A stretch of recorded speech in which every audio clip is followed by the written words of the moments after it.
Bonjour à tout le monde. Merci aux organisateurs de cette invitation. C'est une journée de référence, je pense, et merci à Mohamed Taleb de l'organiser le plus souvent possible. C'est ce que je lui souhaite. Donc, quand l'homme erectus n'était pas encore Homo sapiens, il est arrivé de manière fortuite une mutation génétique qui a fait que l'origine du cerveau moderne est celui qu'on peut observer à l'heure actuelle. Et ça veut dire que, en fait, les virus, les bactéries et autres micro-organismes ont probablement contribué au développement donc, du genre humain. Et on en a une approche dans la communication précédente où la réactivation de rétrovirus endogènes peut être putativement à l'origine de troubles mentaux, entre autres. Alors, le microbiote, c'est quoi? Le microbiote, c'est un mot, disons, moderne pour parler de flore intestinale. Donc, c'est pas quelque chose de très nouveau, c'est quelque chose qu'on connaît depuis très longtemps. Mais ce qui est nouveau, c'est l'application qu'on peut en avoir et les hypothèses qui en découlent. Alors, le microbiote, ça vient du grec, petit, biologique, et puis la vie. Donc on va être dans une dynamique au travers de ces micro-organismes en fait commensaux, qui sont non pathogènes, qui sont multiples et variés, dans une démarche à la fois nécessaire et pathologique par l'introduction ou non d'agents pathogènes. Alors il n'y a pas qu'un seul microbiote, il faut donc parler de plusieurs microbiotes. En fait ça concerne les cavités du corps humain. Et celui qui est le plus connu à l'heure actuelle est le microbiote intestinal. Alors, ce qui est intéressant, dans un premier temps, c'est que les microbiotes sont variés à la fois en quantité et en qualité. Et ça a son importance parce que si on a une visée thérapeutique, il va falloir cibler des souches. Alors, en ce qui concerne le microbiote intestinal, en fait, à l'heure actuelle, il serait considéré comme un organe à part entière, pesant environ en moyenne 2 kg, entre 1 à 5 kg, donc selon les individus et les ethnies. Et ce qui est encore plus intéressant, c'est qu'il y a environ un tiers des populations qui sont connues. Ça veut dire qu'on a un éventail de recherche qui est très intéressant pour peu qu'on le maîtrise. Ça fait référence également, en ce qui concerne les intestins, à 200 millions de neurones, donc, dont on dit à l'heure actuelle, qu'on a pu montrer, en fait, qu'il y avait probablement une interconnexion, un dialogue entre les intestins et le cerveau. Alors, c'est pas tellement nouveau non plus, on a fait beaucoup de références à des aspects psychologiques, des troubles somatiques liés par exemple au stress, qui pourraient avoir une origine au travers de ce microbiote. Autre point intéressant, c'est qu'on peut classer les individus, tous les individus, selon leur entérotype, et en fait, ça pourrait déboucher sur une sorte de cartographie, une sorte de code-barre bactérien, et une identité très personnelle d'un individu qui est supérieure à l'identité digitale. Le problème, c'est que chaque individu peut avoir entre une quarantaine, voire 200 espèces différentes qui lui sont propres, mais malgré cette diversité, on arrive à avoir une identité propre pour chaque personne. Les fonctions du microbiote, notamment intestinales, sont multiples. Une qui me paraît très intéressante est la fonction métabolique. Pourquoi elle est intéressante en dehors de l'aspect physiologique? C'est qu'elle intervient également dans le métabolisme des médicaments. Et des études récentes, par exemple, ont montré que le microbiote, donc certaines bactéries du microbiote, pouvaient soit inactiver, soit au contraire activer certaines molécules, dégrader certaines molécules, et donc avoir soit des surdosages, soit une perte de l'effet.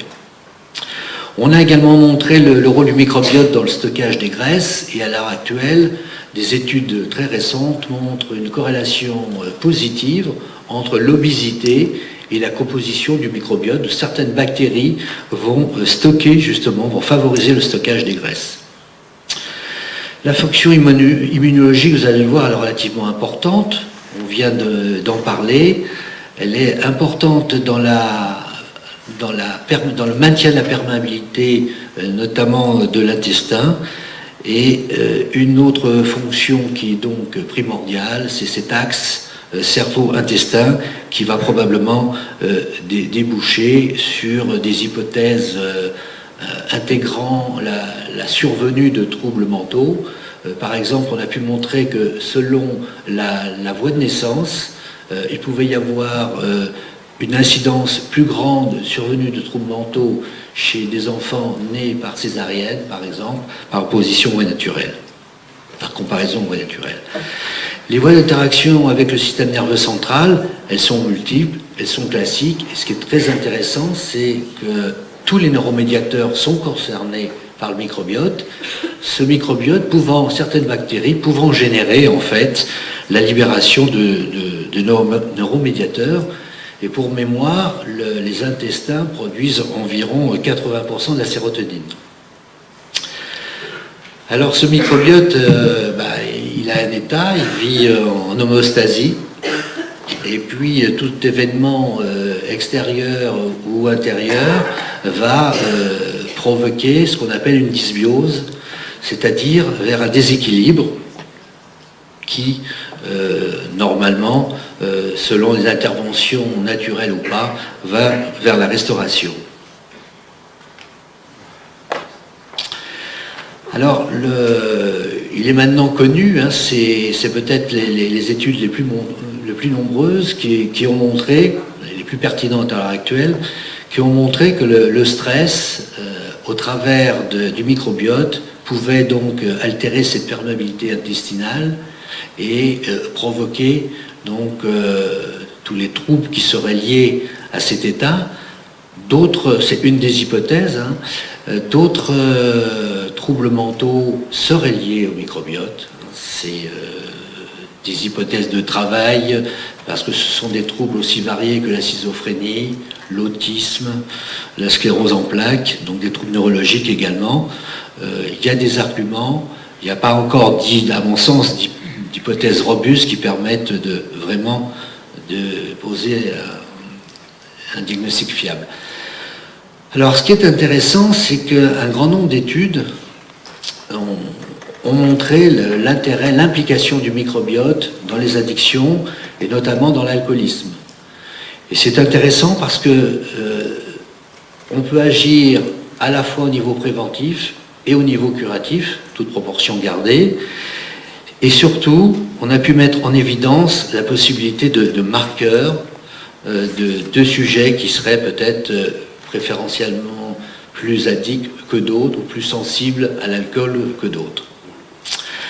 Alors, les principales études dans la démarche de recherche ont pu montrer que le microbiote et l'alcool pouvaient favoriser donc l'augmentation de cette perméabilité intestinale avec les libérations d'un certain nombre de molécules, notamment de liposaccharides, qui vont également, dans une cascade événementielle, augmenter des processus de type inflammatoire et donc intervenir dans des fonctions particulières qui peuvent donc jouer dans l'addiction à l'alcool.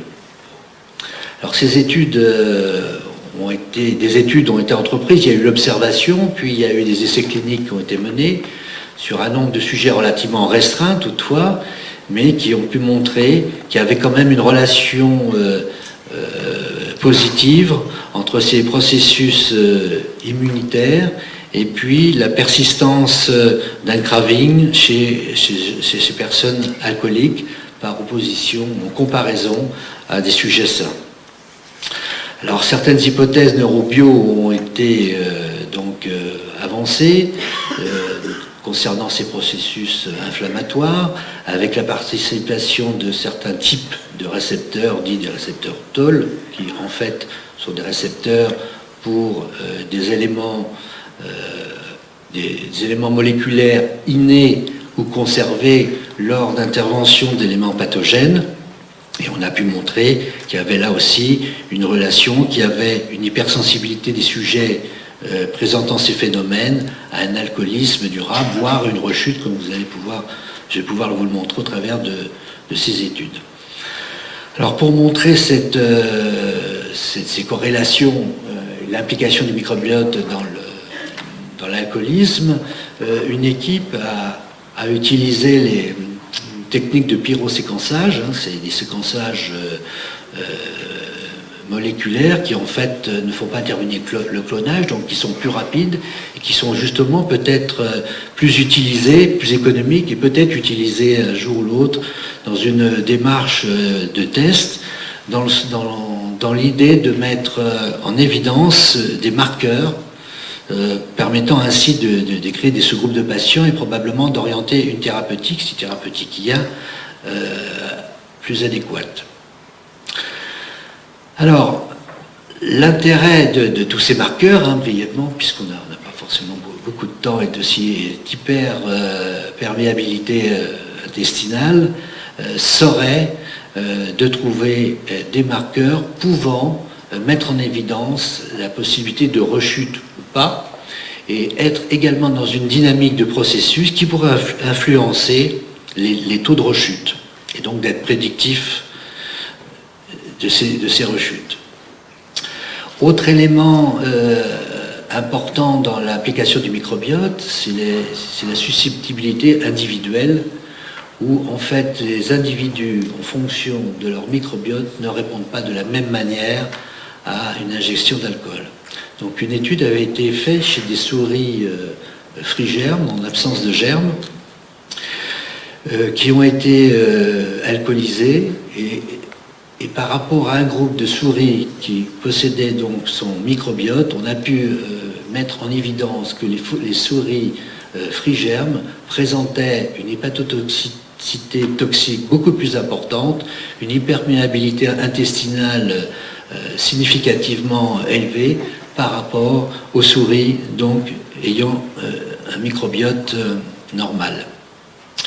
Et ce qui est également intéressant dans d'autres études, il a été montré que chez les souris frigermes, par exemple, en prenant le microbiote de souris dites anxieuses, les souris frigermes qui n'étaient pas à la base anxieuses le devenaient par injection de ce microbiote.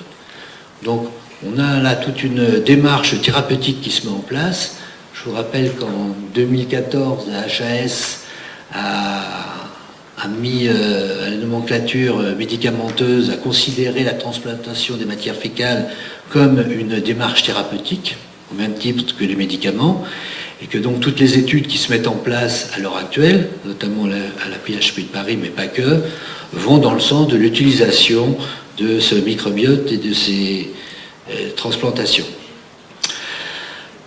Alors, brièvement, y a-t-il des thérapeutiques? Comment peut-on augmenter son microbiote, en quelque sorte? Déjà, la difficulté, c'est de cibler la bactérie.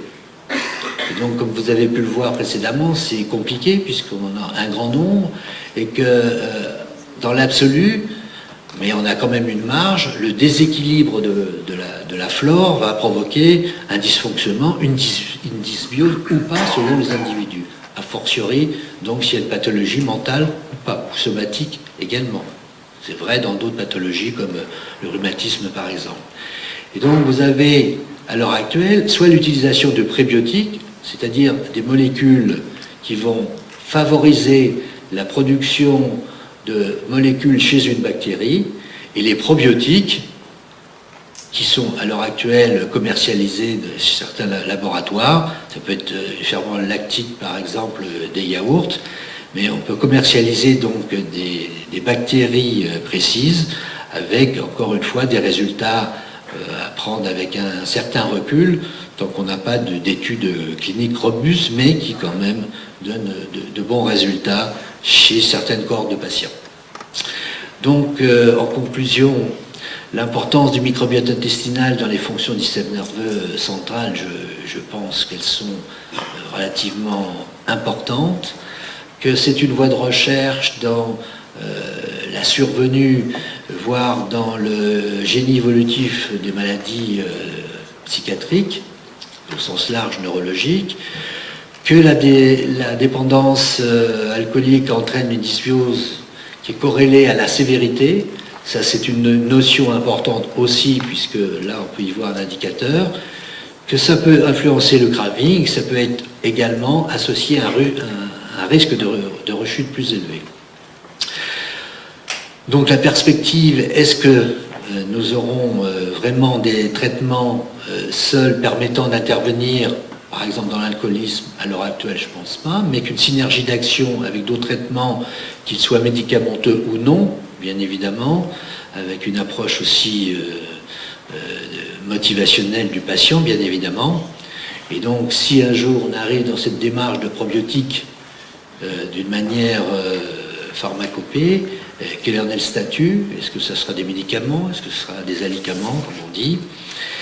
Et cette démarche va dans le sens, comme je vous le disais, de l'HAS ou de l'Agence du médicament, de les considérer comme médicaments.